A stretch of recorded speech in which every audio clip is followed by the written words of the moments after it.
Kantara chapter 1 cinema success journey ಯಾವ ತರ ಇದೆ ಅನ್ನೋದು ಎಲ್ರಿಗೂ ಕೂಡ ಗೊತ್ತಿದೆ. ತೆರೆ ಮೇಲೆ ದೃಶ್ಯ ವೈಭವವನ್ನೇ ಸೃಷ್ಟಿ ಮಾಡಲಾಗಿದೆ. ಸಾಹಸ ಸನ್ನಿವೇಶಗಳ ಝಲಕ್, ಕಾಂತಾರದ ವಾವ್ ಎನಿಸುವ ಕ್ಲೈಮ್ಯಾಕ್ಸ್ ಇವೆಲ್ಲವನ್ನ ಕೆಲ ನಿಮಿಷ ನೋಡಿ ಅಬ್ಬಬ್ಬಾ ಅಂತ ಎಲ್ಲರೂ ಕೂಡ ಹೇಳಿದ್ದೀವಿ. ಆದ್ರೆ ಈ ದೃಶ್ಯಗಳನ್ನ ಶೂಟ್ ಮಾಡುವಾಗ ಅಲ್ಲಿಯ ಕಲಾವಿದರು ಎಷ್ಟು ಕಷ್ಟಪಟ್ಟಿರಬಹುದು ಅನ್ನೋದು ಯಾರಿಗೂ ಕೂಡ ಅಂದಾಜು ಇರೋದಿಲ್ಲ. ತೆರೆ ಹಿಂದೆ ಕಲಾವಿದರು ತಂತ್ರಜ್ಞರು ಪಡುವ ಕಷ್ಟ ಹೇಗಿರುತ್ತೆ ಅನ್ನೋದು ಮಾತ್ರ ಯಾರು ಊಹಿಸಿರೋದಕ್ಕೆ ಸಾಧ್ಯವಾಗೋದಿಲ್ಲ.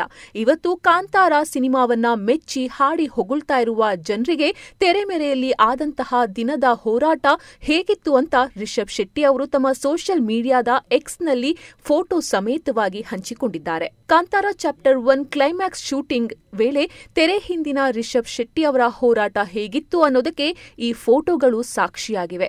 ಈ ಫೋಟೋಗಳು ರಿಷಬ್ ಶೆಟ್ಟಿ ಅವರ ಪರಿಶ್ರಮವನ್ನ ಅನಾವರಣಗೊಳಿಸಿವೆ. ಎಸ್, ಕ್ಲೈಮ್ಯಾಕ್ಸ್ ಶೂಟಿಂಗ್ ಸಮಯದಲ್ಲಿ ಊದ್ಕೊಂಡಿದ್ದಂತಹ ಕಾಲು, ನಿತ್ರಾಣವಾಗಿದ್ದಂತಹ ದೇಹ, ಸುಸ್ತಾಗಿ ಮಲಗಿದ್ದಂತಹ ರಿಷಬ್ ಶೆಟ್ಟಿ ಇವೆಲ್ಲವನ್ನೂ ಕೂಡ ನಾವು ನೋಡ್ತಾ ಇದ್ದಂತೆ ರಿಷಬ್ ಶೆಟ್ಟಿ ಅವರು ಕಾಂತಾರ ಚಾಪ್ಟರ್ 1 ಚಿತ್ರಕ್ಕಾಗಿ ಪಟ್ಟಿರುವಂತಹ ಪರಿಶ್ರಮ ಎಷ್ಟಿರಬಹುದು ಅಂತ ಅಂದಾಜು ಮಾಡಬಹುದು.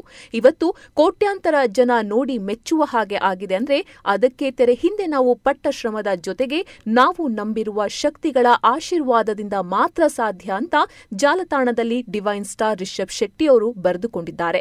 ಕ್ಲೈಮ್ಯಾಕ್ಸ್ ಟೈಮಲ್ಲಿ ತಮ್ಮ ಕಾಲಿಗೆ ಆದ ನೋವುಗಳನ್ನ ಕೆಲ ಫೋಟೋಗಳ ಸಮೇತವಾಗಿ ನಟ ರಿಷಬ್ ಶೆಟ್ಟಿ ಅವರು ಹಂಚಿಕೊಂಡಿದ್ದಾರೆ. ಈ ಮೂಲಕ ಸಿನಿಮಾ ನೋಡಿ ಅಭಿಪ್ರಾಯ ವ್ಯಕ್ತಪಡಿಸಿದ ತಮ್ಮೆಲ್ಲರಿಗೂ ಧನ್ಯವಾದಗಳು ಅಂತ ಜಾಲತಾಣದಲ್ಲಿ ಶೂಟಿಂಗ್ ಅನುಭವವನ್ನ ಹಂಚಿಕೊಂಡಿದ್ದಾರೆ ನಟ ನಿರ್ದೇಶಕ ರಿಷಬ್ ಶೆಟ್ಟಿ. ಒಟ್ನಲ್ಲಿ ತೆರೆ ಹಿಂದಿನ ಪರಿಶ್ರಮಗಳೆಲ್ಲವೂ ಇಂದು ತೆರೆ ಮೇಲೆ ಸಕ್ಸಸ್ ಆಗಿ ಕಾಣ್ತಾ ಇರೋದಂತೂ ಸುಳ್ಳಲ್ಲ. ಇಂಟ್ರೆಸ್ಟಿಂಗ್ ಮತ್ತು ಇನ್ಫಾರ್ಮೇಟಿವ್ ವಿಡಿಯೋಗಳನ್ನ ಮಿಸ್ ಮಾಡ್ಕೋಬೇಡಿ. ಈಗಲೇ ಸಬ್ಸ್ಕ್ರೈಬ್ ಮಾಡಿ.